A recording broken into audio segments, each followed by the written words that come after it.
Hi mga concert, ako po si Kuya Billy at sa video na to papakita ko naman sa inyo yung ating PMP 6 Plus.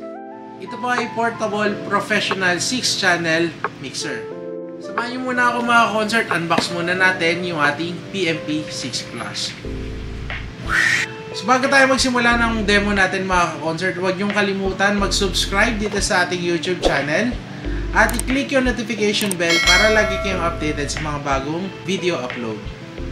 Tara, unbox muna natin mga ka-concert.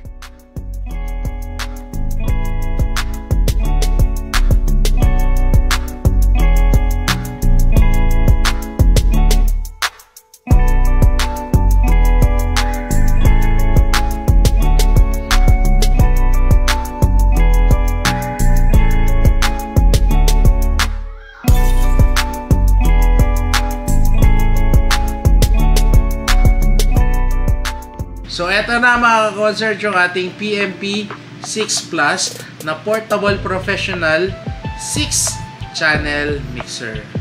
So hindi ko nasabi kanina na meron tong 16 DSP na Pro Effects, may Bluetooth at USB input. Meron din siyang 48 volts phantom power at PL at XLR combo na rin po yung ating mga input. Okay, so pakita ko sa inyo mga ka-concert. Itong mga knobs naman na meron tayo tsaka mga button dito sa ating PMP 6 Plus. Dahil nga sinabi natin mga ka-concert na 6-channel to, ito yung ating mga channel. So, pwede kayo maglagay dito ng microphone or yung mga musical instrument, pwede. At tsaka line input na rin. Kaya siya tinawag na XLR PL combo dahil ito, kita nyo, pwede kayo maglagay dito ng XLR, sa gitna naman yung kanyang PL. So meron tayo dyang apat na XLR PL combo.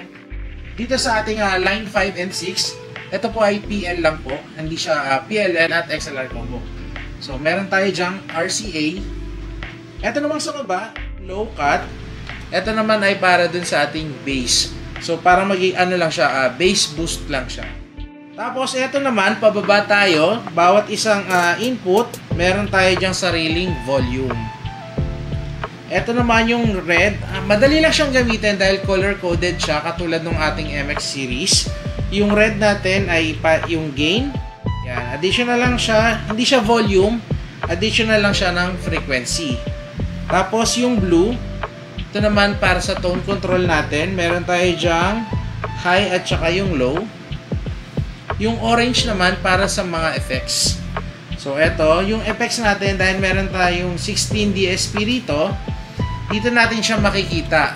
So, pag sinaksak na natin siya, makikita natin dito yung mga effects na gagamitin natin. So, yung white naman, eto naman yung pan, para naman to dun sa left and right. Okay, ganun din dun sa ating 2, 3, and 4. Punta muna tayo dito. Pwede tayo dyang mag-record. Lagay lang natin yung USB at pindutin natin yung recording. So, ito sa mode, kung gagamit tayo ng Bluetooth, yan dito. Tapos, sa phantom power natin mga ka-concert, ito naman ginagamit dyan kung meron tayong mga gagamitin na condenser microphone. Katulad ng KPM25 PC natin.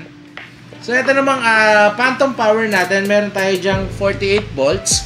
Ito naman po ay requirements to kung gagamit tayo ng mga condenser microphone. Pero kung mga dynamic lang na microphone yung gagamitin natin dito sa ating mixer, i-turn off lang natin yung ating phantom power. So return at saka effect out. Ito kung may mga effector tayo na gagamitin. Dito yan, parang in and out lang siya.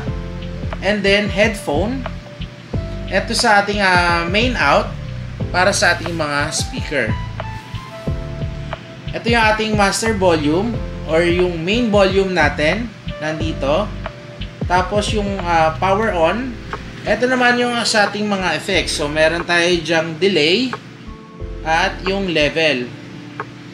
Tapos program, dito naman natin siya i-select yung ating mga effects. So hindi natin siya makikita ngayon dahil portable to mga ka-concert. Pwede nyo siyang direkta ilagay dun sa ating PC gamit yung kanyang cable. Dahil ito po ay PC sound card. Pwede nga rin siya kahit sa power bank. Diba? So, ito lang naman yung sa likod naman niya. Pwede rin natin siyang saksak sa DC.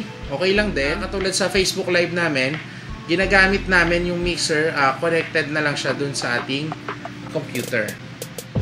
At ito na nga mga ka-concert, yung ating PMP6 Plus na portable, professional, 6-channel mixer. Kung may mga katanungan kayo mga ka-concert, pwede kayo mag-comment sa baba or i-message nyo kami sa aming Facebook page, Concert Philippines. I-like at i-follow nyo na rin po yan para lagi kayong updated sa mga bagong kaganapan at mga promotion ni Concert. Follow nyo na rin po kami sa aming TikTok account, Concert Philippines. Available mga ka-concert ang PMP6 Plus sa mga leading appliance store nationwide or sa ating mga online shop. Abangan nyo mga ka-concert yung video ng ating connection na gagamitan ng PMP6 Plus. Hanggang sa susunod na video mga ka-concert, kita-kits po tayo. Maraming salamat. Bye!